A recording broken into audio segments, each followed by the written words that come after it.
evening and welcome to this edition of Jay's Retro Toys and Games for Season 3.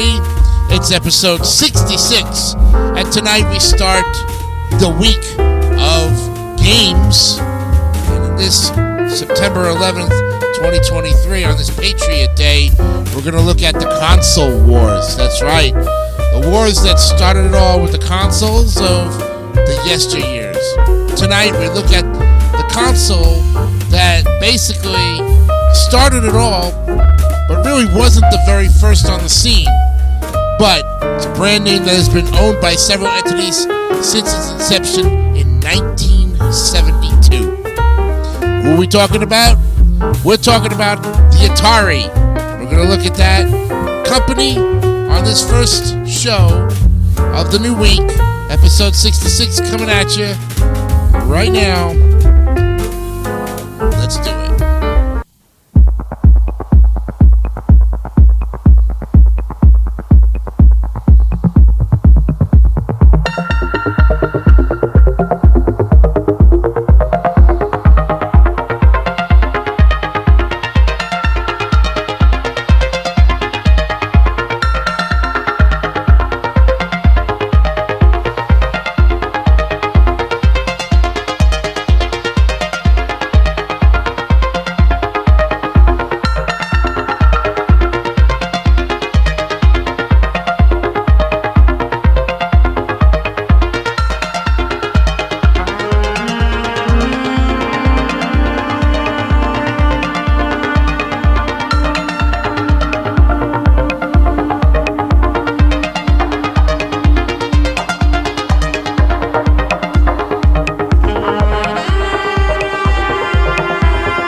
Let's go ahead and delve into the Atari on this episode 66 of Jay's Retro Toys and Games. And I'm your host, Jason DeCanio, ready to go and look at some fantastic console games. Yes, we're starting that console wars, as they like to call it, or as I like to call it, but that actually is the title of it. It's where they were competing for who was the best video game console of all time. That's right. So in this situation, we're going to look at all three, and that is starting with Atari tonight, Nintendo on Wednesday, and Sega on Friday. Okay? So that's how we're going to do it in order for this week's console games, all right here on YouTube and ready to go. So, the Atari is currently owned by the French company Atari SA, formerly Infogrames. It's supposed to be Infogames, I guess, though a subsidiary named Atari Interactive. The original Atari Inc., founded in Sunnyvale, California in 1972 by Nolan, Bushnell, and Ted Dabney, was a pioneer in arcade games, home video game consoles, and home computers. The company's products, such as Pong and the Atari 2600, helped define the electronic entertainment industry from the 70s to the mid-1980s. In 1984, as a result of the video game crash of 1983, the home console and computer divisions of the original Atari Inc. were sold off to Jack Tramel's Tramel Technology Ltd., which then renamed itself to Atari Corporation. Atari Inc. was renamed Atari Games Inc. Atari Games received the rights to use the logo and brand name with appended text Games on arcade games. The rights to Atari Inc.'s games properties were shared between the two companies, with Atari Corporation receiving the trademarks and the home rights. In 1996, the Atari Corporation reverse merged with disk drive manufacturer JT Storage, becoming a division within the company. In 1998, Hasbro Interactive acquired all Atari Corporation-related properties from JTS, creating a new subsidiary called Atari Interactive. Infogrames Entertainment bought Hasbro Interactive in 2001 and renamed it Infogrames Interactive, which intermittently published Atari-branded titles. In 2003, it renamed the division Atari Interactive. Another IESA division, Infogrames Inc., changed its name to Atari Inc., the same year licensing the Atari name and logo from its fellow subsidiary. 2008, it completed its acquisition of Atari Inc.'s outstanding stock, making it a wholly owned subsidiary. IASA, that's Infogrames Entertainment, renamed itself Atari SA in 2009. It sought bankruptcy protection under French law in January of 2013, and as of 2023, the current Atari's focus is on video games, consumer hardware, licensing, and blockchain. The name comes from the Japanese term əʻtɑːri, used while playing the ancient board game Go. The word Atari means to hit a target in Japanese and is associated with good fortune. In Go, it indicates a situation where a player will be able to capture one or more stones of the opponent in the next move.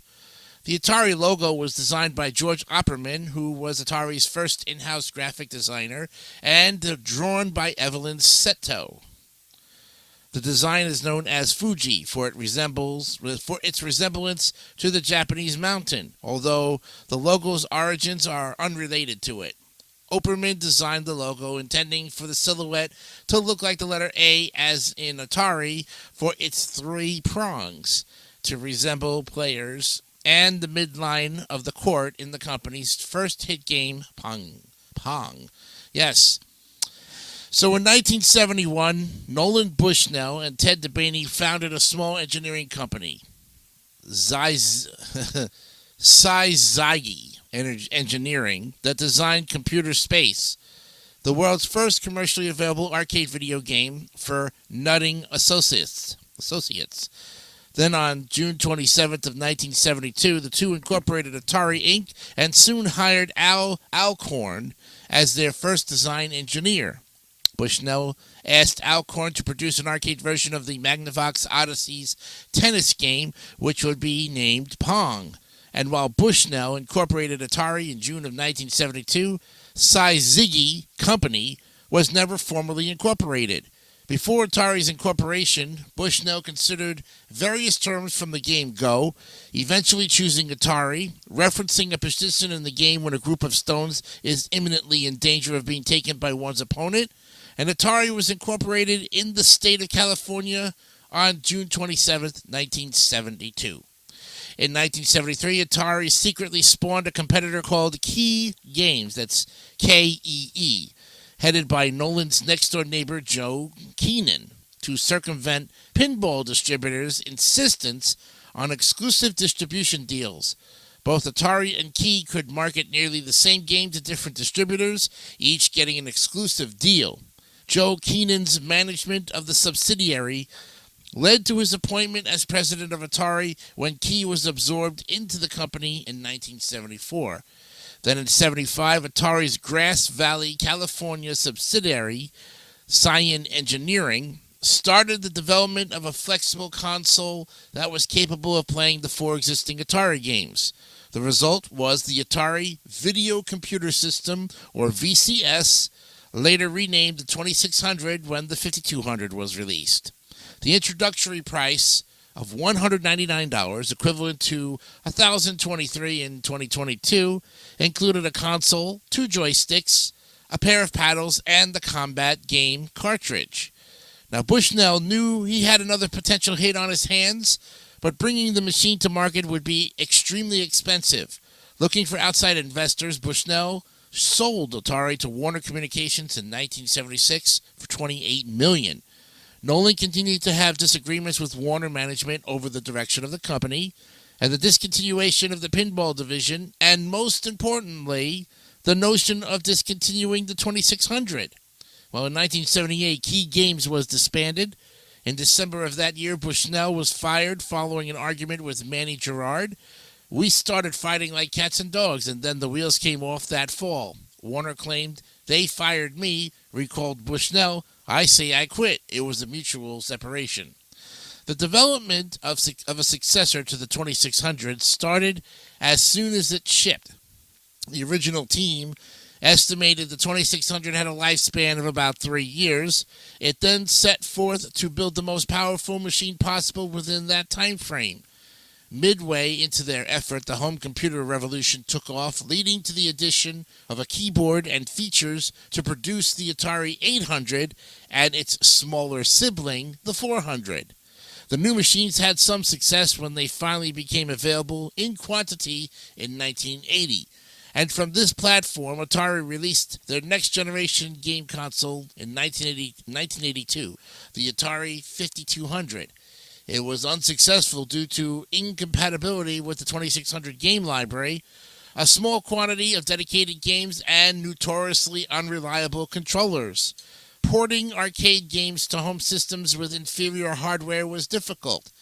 The ported version of Pac-Man for the Atari 2600 omitted many of the visual features of the original to compensate for the lack of ROM space, and the hardware struggled when multiple ghosts appeared on the screen, creating a flickering effect. Now, under Warner and Atari's chairman and CEO Raymond Kassar, the company achieved its greatest success, selling millions of 2600s and computers. At its peak, Atari accounted for a third of Warner's annual income and was the fastest-growing company in the U.S. history at the time it ran into problems in the early 1980s.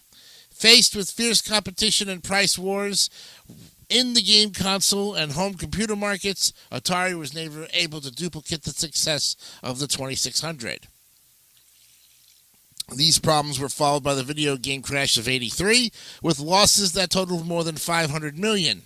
Warner's stock price slid from $60 to $20, and the company began searching for a buyer for its troubled division. In 1983, Ray Kassar resigned.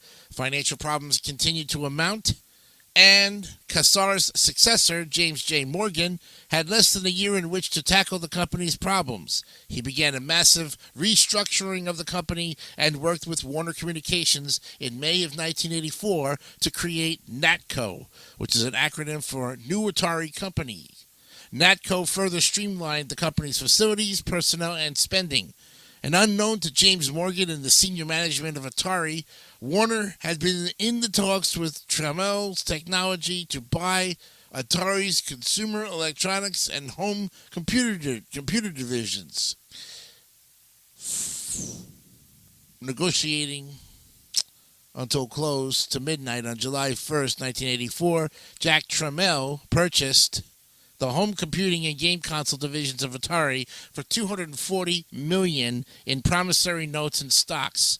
Warner gained a 20% stake in Tramel Technologies, which was renamed Atari Corporation. Warner retained the arcade division, continuing it under the name of Atari Games, but was sold to Namco.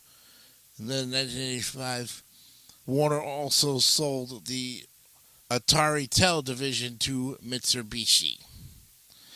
Then, under Tramel's ownership, Atari Corp used the remaining stock of game console inventory to keep the company afloat while they finished development on a 16/32-bit computer system, the Atari ST, that stands for the 1632, referring to the machine's 16-bit bus and 32-bit processor core. In April of '85, they released an update to the 8-bit computer line, the Atari 65XE, the first in the Atari XE series. June of '85 saw the three releases.